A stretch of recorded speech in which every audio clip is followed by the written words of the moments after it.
What's going on, everybody? It's GAMEUNBOXINGREVIEWS here, and welcome back to another LEGO DC Supervillains video. So in today's video, I'm of course going to be showing you guys how to make Hugh Jackman's version of the Wolverine from Logan using the in-game customizer. So without further ado, let's get to it. Alright, so to start off with, we're of course going to head into Appearance, Head, and then Head again, and you're going to scroll all the way to the bottom until you find Custom Head 25. And of course, we're going to make sure that it is this skin tone right here. Then you're going to back out of there, go into face decal color, and you want to make this dark grey because this is the color of both the eyebrows and the beard. For the eyeshadow, you want to make sure that it is this color, and then you also want to do the same for the wrinkles as well. Now we don't need any accessories, so now of course we can move on into hair and get this piece right here, which is of course wavy 4, and we're going to make it dark grey. Now for the body, you're going to go with a preset body, and we're going to scroll all the way to the bottom until we find Vandal Savage's body. Now I'm going for the look that Logan had in the movie when he was in Vegas, so that's why I'm using this piece. But if you don't have the TV Villains DLC pack, then you could maybe go for a vest instead. But if you do have this piece, then I highly recommend you use it because it turns out really accurate. Now then, once you've done that, you're of course going to back out of there, go into arms, both arms, and you could, if you wanted to, go with the blank arms, but I really like the detail here, so I'm going to go with bronze tigers and make sure that they are dark brown as well. Nice. For the hands, we're going to go ahead and make it the same skin tone as the face. For the hips, we're going to go with dark blue like this, and then for the legs, you're going to go ahead and go to boots. You want to make the first color dark blue and the second color black. Nice, looking very, very cool indeed. Now, of course, we can move on into the effects. So we don't need a left-hand glow or a right-hand glow, but for the hit impact effects, we're going to turn that on, make sure it's style 1, and we're going to make it black. We're also going to do the same for the jump slam effects as well, because we want less of an effect as possible. Because you can see there, that looks a lot more accurate to the kind of crack that Logan would leave in the ground if he were to punch it. Now then, onto the abilities.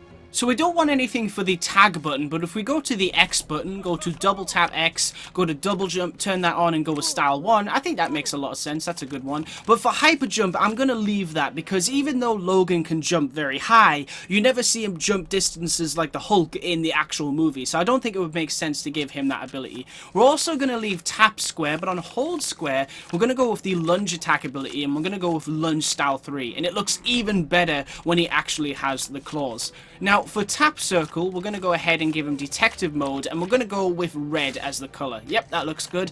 And then for hold circle, obviously Logan is known for having a very short fuse, so I'm going to give him the destroy mode ability, and we're going to go with destroy mode style 3, because you can see there, he is just full of rage there, which is really cool, and kind of reminds me of the face he makes when he's running through the forest, you know, trying to go after Laura. So I think that's pretty cool. Alright, now then, on to the skills. So we're going to give Logan quite a few abilities here. We're going to give him the acrobat ability, the ability to climb walls, smash walls, use super strength, beam deflect, yep, I think that makes a lot of sense. Tracking, definitely, we'll go with blue maybe. Yep, that looks good. And finally, I think we'll give him hazard protection. Nice. All right, now then, on to the personality. So for the health icon, I'm just going to go with red. For the health type, you definitely want to go with invulnerable. For the voice, just choose any male voice. For the speed, go with normal. For the target reticle, this was kind of hard to decide on, but I basically just chose the most plain option, which is probably Mercy Graves. And then for the animation, this doesn't really matter because when you actually give the character claws, it overwrites that animation set. So just choose normal.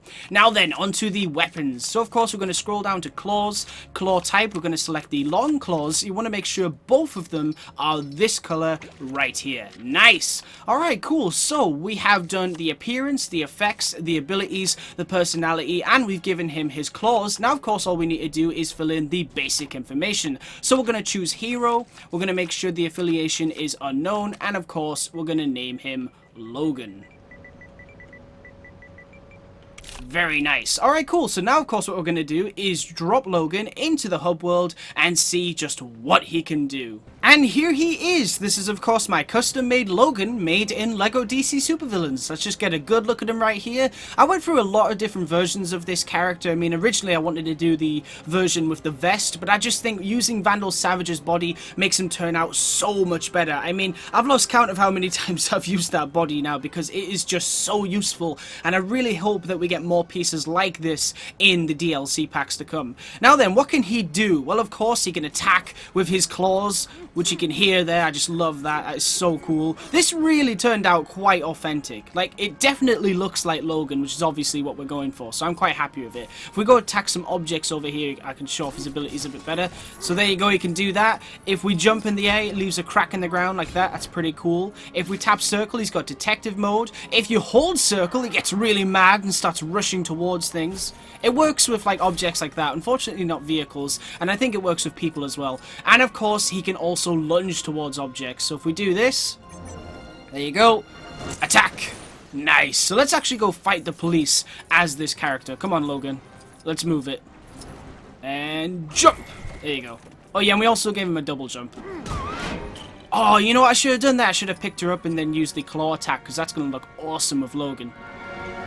So yeah, I think we should talk about Wolverine, because it's interesting. I wonder what's going to happen with that character. I mean, you know, the whole Fox deal, I think that's nearing completion. I'm pretty sure it's inevitable now that you are going to see the X-Men in the Marvel Cinematic Universe, maybe in the next few years. I don't think Marvel's going to rush it, but you're definitely going to see it sometime soon. I'm sure what they're going to do is they want to get it out as soon as possible, but at the same time they don't want to rush it. They want to do the characters justice, and they're probably wanting to do a different take to what we've been seeing since the 90s. So I can imagine that they're going to take their time, but we might see it sooner than we think, basically. But I'm very curious to see if they will shelve Wolverine or use him again. Maybe they think, you know, everyone loves Hugh Jackman as Wolverine, including me. I mean, I think he's absolutely amazing. You know, a lot of people say that some people were born for a role, whether it's Robert Downey Jr. as Iron Man, or Tom Holland as Spider-Man, or Charlie Cox as Daredevil, and Hugh Jackman is right up there with Wolverine. It's going to be really hard to see someone as Wolverine aside from Hugh Jackman, so those are some massive boots to fill, let me tell you. But I still think it's possible. You know, you can't just have one guy be Wolverine and then the character is never ever on the big screen again. That would suck. So I'm sure we'll find someone. I'm just very curious to see what they do with the character, basically. I kind of hope that they do show off Wolverine, because I'm excited to see him meet, like, Spider-Man and stuff like that. I think that's one of the most exciting things about this Fox deal nearly being finished, is because we'll get to see, like, Spider-Man meet the Human Torch and Wolverine. Like, he gets to be with his best buds, like in the comics. That's going to be great. Now all we need is for him to meet Daredevil and Punisher. They exist in that universe, apparently, but we still haven't seen them, you know, meet each other. So hopefully that happens at some point. That's awesome. Do it again. Do it again. Yes! Very cool. We're not getting enough police on us, so I'm going to go attack that guy. And we've got Orson Randall helping us here. Come on! There we go. Come on!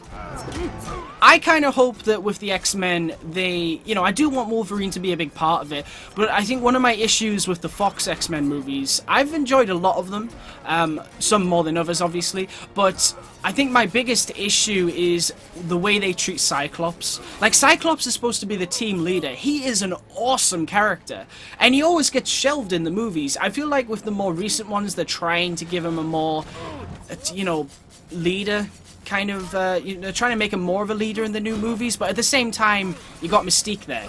And it annoys me what they've done with Mystique. Making her a hero, it just does my head in when I see that. I'm like, no, that's not who Mystique is. That's not the Mystique I grew up with. So, yeah, I hope that when Marvel Studios do the X-Men, they give Scott more of a team leader kind of role. That'd be nice. I'm trying to target all these people. Here we go, here we go. Yes, nice one, Logan. Good attacks, good attacks. But we'll have to see. We'll have to see. I'm very curious to see who the first villain will be. I hope it's not Magneto. I mean, we've had a lot of Magneto and Charles. I mean, don't get me wrong. I think the Fox movies have done a great job of showcasing Charles and Eric's friendship and, you know, the enemies at the same time. But it's very well done the way they've done that, I think. And I think we're ready for something new from the X-Men movies, you know? I mean, you gotta think, Fox has been teasing Mr. Sinister for ages. Like, we thought he was gonna pop up in Deadpool 2, or Logan, or X-Men, you know, Dark Phoenix, and nope, he hasn't popped up yet. We have not seen Mr. You know, we haven't seen him yet. Mr. Sinister. So I'm very curious to see if maybe Marvel's going to be like, alright, well, you teased him so much, how about we just actually do it? Maybe we'll make Mr. Sinister the actual villain for the first movie. That might be maybe a bit too big of a villain to start off with? I don't know. What do you guys think? Do you think that Mr. Sinister is a character that you would rather they, you know, lead up to, or would you want them to just debut that character like, boom, there you go, first villain? Because I just think if they go ahead and go, here's a new X-Men, this is a whole new cast with a new team and everything, first villain, Magneto and the Brotherhood again. You know, I think people are ready for something else. That's what I like about what Marvel Studios is doing with Spider-Man. You know, it's a very different take to what we're used to seeing from the character. It's a more young take, you know, high school, and I'm absolutely loving it. It feels like the Spider-Man I always grew up with. So I really hope they can do something similar with X-Men. You know, stay true to the comics, but do something different to what Fox did. Because I don't understand when people say, like, oh, why isn't it like this and why isn't it like that? I mean, why would you want to watch the same type of movie every time, you know? I just don't see that. I think what they're doing with Spider-Man is great. I love how they're changing it up a bit. I think Far From Home is going to blow people's minds. I really do. I think that's going to be an amazing film, and I cannot wait to see it. I think it's going to... Basically, if you enjoyed Homecoming, you're going to absolutely love Far From Home. But if you didn't enjoy it, I think it might still get you on its side. I really do feel like they're going to knock it out of the park with that one. So yeah, I feel like if they do X-Men, they have to do something different, definitely. I'm curious to see if they'll do the same team, though. You know, Cyclops, Storm, Wolverine, Jean. Rogue really needs to be fleshed out more, because, I mean, Rogue was not the Rogue that you watched in the, like, 90s animated series in the movies, was she? I mean, Rogue could be so much cooler than the way they portray her in the films. I still like her. I thought the character's alright. A bit better in Days of Future Past in that special edition that came out where she's actually in the film. But... she needs to be more fleshed out. She needs to be the Rogue from the comics. You know, even the actress that played her in the movies said if she ever got to play her again, she would want her to feel more like the actual comic book version of the character. And she's absolutely right. That's how it should be. Because the Rogue from the comics is so much cooler than the Rogue from the movies. So there's a lot of things they could work on at Marvel Studios. And that's just for the X-Men. I mean, imagine what they're going to do with the Fantastic Four. The thing with Fantastic Four is... I might leave this to talk about in another video, but basically, in a nutshell, I hope Doom isn't the first villain. I really hope Doom is not the first villain. I would rather Doom be, you know, a character that you lead up to. Like, Doom is the villain in the third movie or something. You could have Victor cameo in it. You could have Victor cameo in, like, the first Fantastic Four movie, but you don't need to have Victor become Doctor Doom in the very first film, and then boom, he's the villain. No, I don't really want that. I think we've had it too many times. We had it in the first movie, Victor was in the Rise of the Silver Surfer, and he was even in the reboot. So I think we need something different there. So I'm very excited to see what Marvel Studios do with all of these characters. Anyway, guys, I think that's pretty much it for this video. The police don't seem to want to bother with me at the moment. I guess that's because I've been chatting too much. But yeah, I'm pretty happy with the way this character turned out. I think he looks very accurate. You know, I made Logan in Lego Marvel Superheroes 2, but I gave him a suit instead. But I think this is really cool because it's got more of a look that he had in the Vegas scene in the movie. But you never know. I mean, like I say in all these videos, there's DLC still to come, and they might allow us to be able to make other versions of Logan, and hopefully Wolverine as well. I know a lot of you guys have been asking me to make Wolverine, but I wanted to see if I could make the Logan version, because I think that's probably one of my favorite takes on the character. I think it was a really well done film, definitely. And it's just cool to bring him to life in Lego form. Take that! Oh, hang on. Nice. I think we'll fight the police a little bit more, and then we'll call it a day. If they actually come after me. Where are they? There's literally no one here. Just as I say that, they're gone. Hey, there you are. Take that. Yes. Alright, there's one, and... oh, here we go. That's what I'm talking about. Nice! I love the claw combat. I think it's pretty cool. It excites me, though, this Customiser, because if, you know, it's this good now, imagine what it's going to be like in Lego Marvel Superheroes 3 if that ever happens, and then we'll be able to make Logan in that, and that would just feel so fitting because it's a Marvel game, but you get to play as, like, Logan. That'd just be really cool. It was a lot of fun to play as him in LEGO Marvel Super Heroes 2 when I made him, but I think it's going to be even better if we get, like, a proper city and everything. That would just be so cool. That's what I would love to see from LEGO Marvel Super Heroes 3, just them going back to their roots with a city. You could still have loads of cool and wacky locations as well, but I think we all love Manhattan in that game too much. That's just such a nostalgic location to run around in the LEGO Marvel games, so I really hope it does return if we ever get a LEGO Marvel Super Heroes 3. Anyway guys, that's pretty much it for this video. Thank you very much for watching. Stay tuned for lots more videos real soon, and as always, please remember to like, comment, and subscribe.